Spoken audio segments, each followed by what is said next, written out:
This is from the time in the late 80s, early 90s when Granada Studios opened up to the public. You could go around, see the sets of Coronation Street and Baker Street, and for other different shows. And one of them was this show called Return of the Antelope, which was like a borrowers kind of thing about little people living in a children's bedroom. Had all these oversized props, and we were all wandering around having a nosy. Then the tour guide, she goes over to this fireplace, which turns out to be the exit from the room. She calls everyone over and people start crowding round. Now, what I hadn't realised, as I was still wandering around looking at everything, that this fireplace had like a low guardrail around the bottom. With the crowd obscuring this rail, I was too busy looking at things like up on the mantelpiece. So, as the crowd all moved forward, I followed them, but instead of following them, I went right over the rail. And at this point, I took out this giant wine glass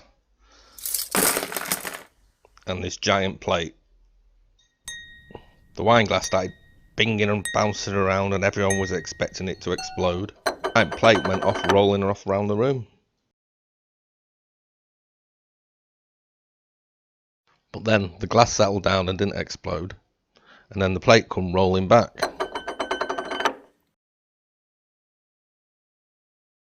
And the plate started doing that spinny thing hubcaps do in movies. But eventually, that too settled down. And everyone looked down concerned to make sure I was okay. Except for my girlfriend at the time and my uncle, who were pissing themselves laughing.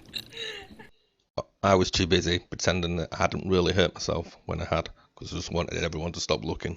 A few years later, I went back with other people and I noticed that the rail now was missing. So maybe I wasn't the only one.